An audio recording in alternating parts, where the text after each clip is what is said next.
back at it again with another episode of Ascending Artists with Mass Mortal. How's everybody doing today? You know, we got Bri and Arlo on here today. Both are ascending artists that are kind of paving their way for themselves. Arlo is great when it comes to writing music. Phenomenal songwriter. And Bri, oh man, her vocals, top tier. So if you haven't checked either of them out, I'll put all their links for their socials down below. Before you do anything else, make sure you hit that subscribe button, be part of the Noti gang. Almost to that 1K subscribers. Let's keep it going. I'm gonna keep the intro kind of short today because I got a good one for you right now. Without further ado, 6th episode already. Ascending Artists with Mass Mortal. We got Bri and Arlo. How are you guys doing today? Good. How are you? Oh, I'm good. I'm nice. Even though it's like 45 over here in Michigan, but I'm chilling. Well, we're in California and it's like cloudy here too, so it's not. You're not missing much. Well, hey, California weather's probably better, but it's all right. Let's see. How did you both get into music? What was the first step into the industry? Arlo, do you want me to take this first? Yeah. Okay, so all throughout high school, I was writing songs, releasing covers on YouTube, and then I kind of realized how much I loved music. And then I decided I want to go to college for music business. And so I was in a program called the Bandier program for music business and entertainment, and I studied the industry, like basically everything about the industry there is to learn. I learned that at Syracuse University in the Bandier program.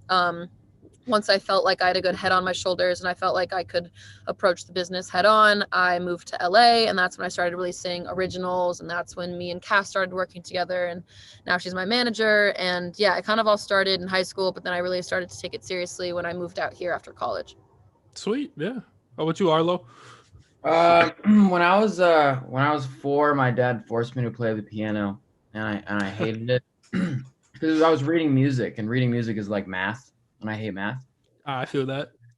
And but then when I turned 10, I started playing by ear instead of reading music, and then I just kind of fell in love with it because I could play whatever I want instead of following directions and playing what someone else already kind of mapped out. And I started making up my own songs like when I was like 14, and they were awful, but I just kept doing it. And then after high school, I joined a band, like a rock band, and I was just playing like keyboard and singing in the background. And I kind of learned how to play shows and structure songs and write pop songs and stuff like that. And then I left that band when I was 21 or 22. And then I created Bri Arlo, and yeah, now I'm doing Bri Arlo, and now I'm just writing songs and stuff like that. I've just been writing songs and doing that for a long time now. But yeah. So both of you technically write all your own songs, correct? Yeah. Yes. What's the challenges that go into that? Because I know like not every artist out there writes their own music. Actually, quite a bit don't. So what's the challenges that kind of battle off that? Yeah, I'd say for me, like I have a pretty structured pattern of writing music, which can kind of tend to all my songs kind of not sounding the same, but they sound kind of predictable. Like you can tell when I write a song because it's very like structured, and I just have a very specific way I go about it. So yeah. Something I really like to do is like do sessions. Like me and Arlo, he like wrote a song with me in mind, and he kind of wrote the whole song, and then I came in and like fleshed it out. But it was really nice to have like a different songwriting perspective help me out, because it added a bunch of like, you know, little like punk and emo-ness to it that I would never write on my own, that I fuck with heavily. Yeah. And so I just love taking like other people's ideas and like building off of them, because writing songs all for yourself, it kind of can get really repetitive, and it's hard to like kind of branch out unless you have other like brains working together and like creating a song. So yeah, I'm really trying to do more sessions so I can kind of expand my like songwriting palette per se. Yeah. Okay. Yeah, I would say I'm a songwriter first, then a singer. I've never taken a singing lesson. I just kind of started doing it. But I really enjoy writing songs for other people. And I actually write songs easier when I'm in the persona of someone else. So so I can write a story. I'll have like one of my buddies will tell me what's going on with him and his girlfriend, and it'll just be like lyrics going on in my head. I'm like, oh my God, that's a story. And I'll like a whole story front from it. That's awesome. Yeah. And I can write.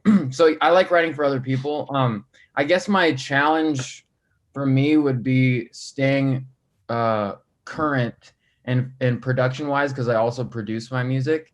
I Okay. want to try to I'm always listening to like the top 40, the hot 100 to see what's in currently production wise, terms, words, different phrases, and then styles of production to kind of see where the direction is going with trends right now. So I'm always trying to figure out, okay, this snare type is out. Like snaps were in like 2011, 2014, 16, and then kind of phasing out in 19. And so, I'm like, okay, I'm going to phase away a little bit from snaps, like that kind of a thing. So I'm always trying to stay current with that kind of stuff.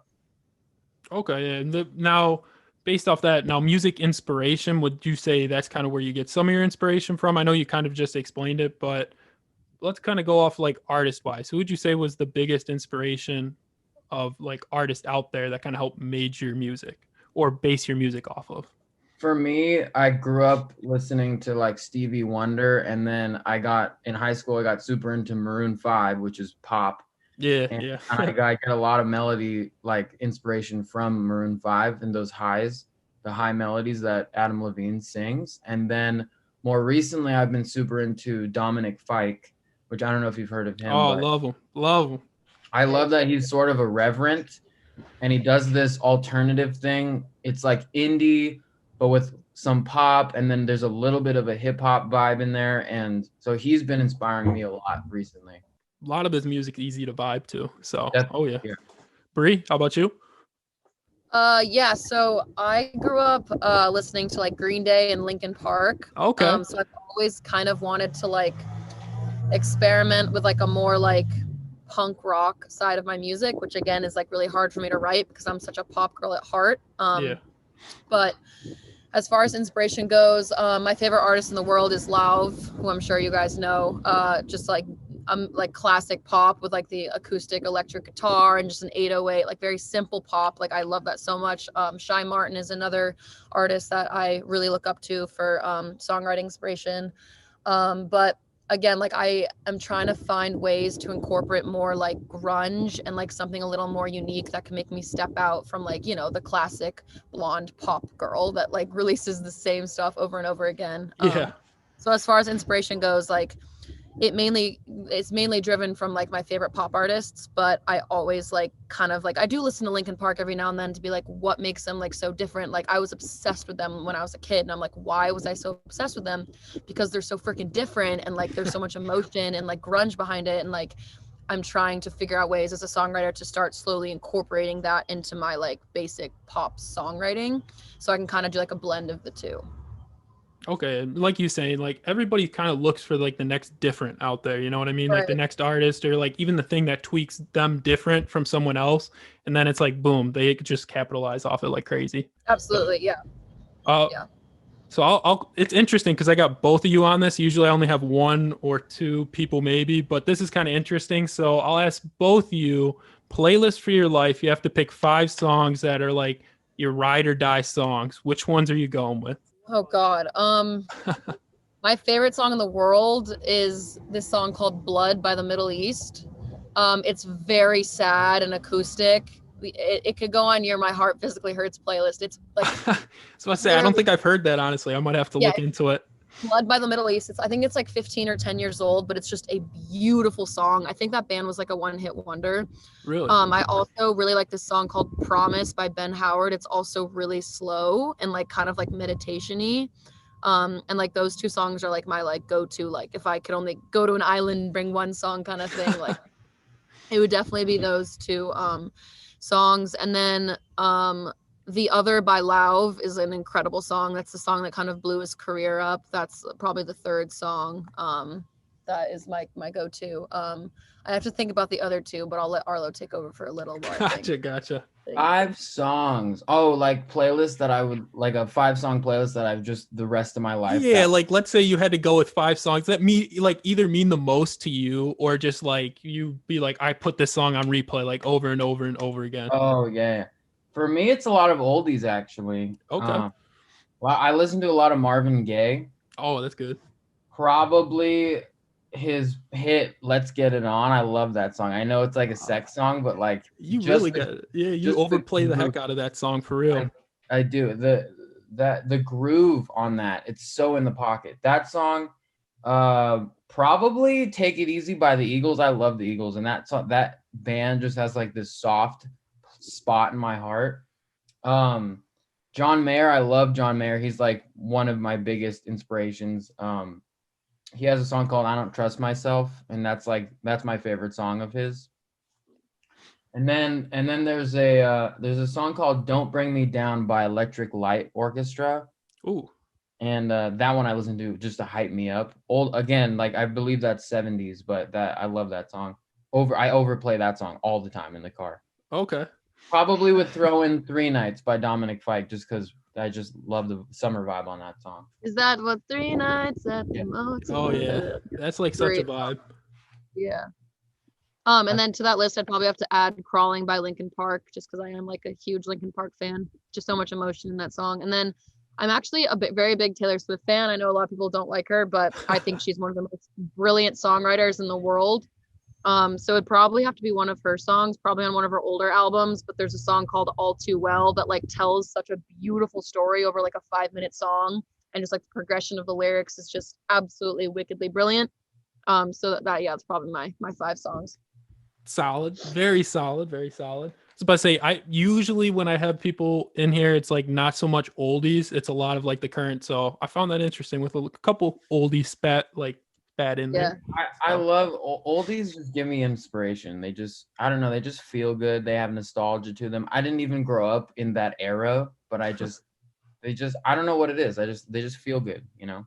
I love finding like mixes like of new songs that have like the old mix, like the old cover on it, and then you just hear it. Like I absolutely love finding that because I'll be like, I've heard this before, and then I like start searching. I'm like, oh, okay, all right, bet.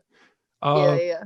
So music coming up. What do you guys have coming up for the fans? You got any new singles, EP dropping? What do we got? Oh, I know you have an EP coming out, Arlo. I have an EP coming out this summer. Okay. I just wrote the last song on the EP like 3 days ago, and it's literally my favorite song that I've ever written, and I just love it so much. I went out with some friends, and this girl, I like got too drunk, and this girl, she drove my car home, and I was looking at her while she was driving my car home, and I was like, I just thought it was like, I was like, man, this is a song right here. And that inspired some lyrics. And the song is like, it's just like a good summer vibe, but that's the last song on my EP.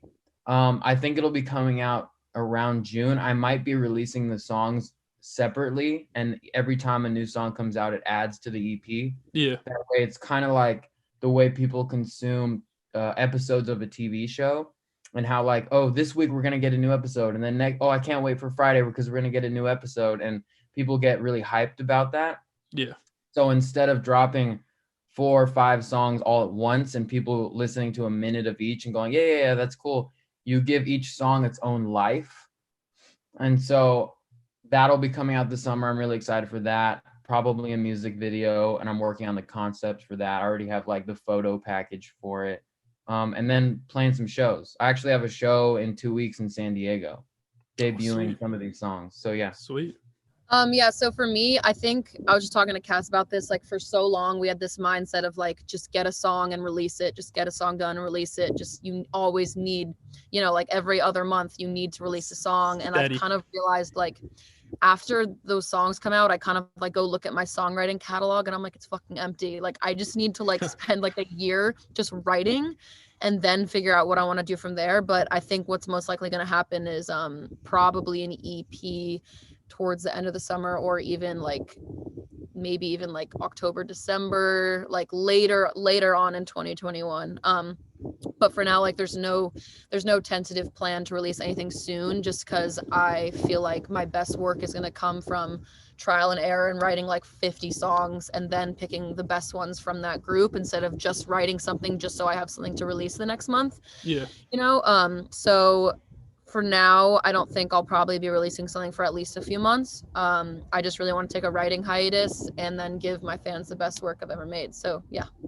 So I know you said like October drop. So is it going to be like more of like a fall vibe? Like it's going to be like a little darker then, or? Yeah, I mean, I always write darker stuff. Like I'm just known for writing like sad lyrics and stuff because like I'm sad a lot, and I feel like most emotion, the best songs come from the truest emotions.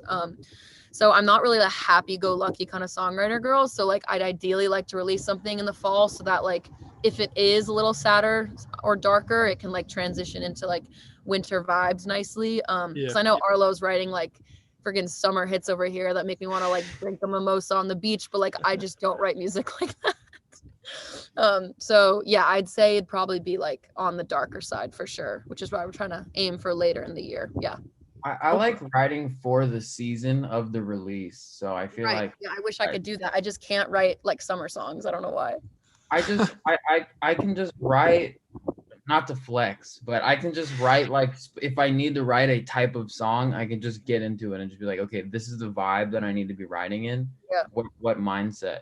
And then I'll do that. If I was writing for fall, I would totally change up a little bit, might add some acoustic guitar, make it feel warmer. Yeah. But yeah, Bri, I'll just write some more songs for you. Well, yeah, you just need to teach me how to write warmer music because Cass is like, you need to stop writing so much sad music, and I'm like, bro, I don't know how to. So I need your help, Arlo. So kind of going off of that, now when you're like, when a fan listens to your music, what do you want them to get out of it? Like at the end of the day, or even like when you do a concert, what do you want them to get out of your concert? I just want people to feel good. I just want to instill a feeling. I want to make people feel something. Whatever that is, whether it's sad, happy, relax, or if it's just background, but it's just good, positive vibes in the background. I feel like that's just good songs, no matter the genre. If it makes you feel something, I think it's good songwriting. And I also really like writing relatable songs in a new way. So if you say something that's very common that maybe you've heard before, but you phrase it in a new way, people are going to hear it and be like, oh my God, I'm going through that. And this is a creative way of saying that. So the hook line might be something that is commonly said, but you set it up with all the lines before it so that when you say that line, it's like, oh, that hits. I'm going through that right now. Yeah. So relatability, I want people to relate to it, or I either want them to relate to it, or I want them to be so like just meaning like a jokey, but like fun and just whatever, that they just feel good. So there's pop music that, you know, there's relatable songs and people are like, oh, this hits me in the feels. And then there's like kind of like more like in rap music, you don't relate to, I got bitches, money, I got my life. The normal person normal person does not relate to rap music, but it's fun. It's more fun to listen to because you get to rap along and pretend like that's your life. Yeah, you know, I came from the gutters, and it's like, nah, you know, I live in Hollywood, so it's like, right. So yeah, there's two types where I want to like, okay, this is gonna be a song that hits them and will be, you know, last a while, and maybe it'll bring out some emotions, and then there's one that's just for fun, and I like switching between the two. But nice. Yeah, I mean, for me to kind of piggyback off that, I think the most important thing for me is just connection. And again, like that can be a happy connection, that can be a sad connection, but like the most meaningful thing to me as an artist is like getting a DM from a fan that's like, this song changed my life, or like I wake up every morning and listen to this song so I can have a good day, or like I feel like you understand me because of these lyrics, XYZ, blah, blah, blah. And it's like, that is what makes me love to be an artist, because it's like I'm impacting people in a way. And like I said, like I'd say most of the music I've released is a little bit on the sadder side. So like most of those connections, like maybe it is on like a sadder level, or like I have a lot of anxiety issues and I write a lot of songs about that. And like if I can be a support system with my music to like a fan out there that's like struggling with anxiety or something, like that to me is like better than any other thing I could ask for. Like that's better than any concert, that's better than any level of clout. Just like the fact that I can connect to someone and like help them and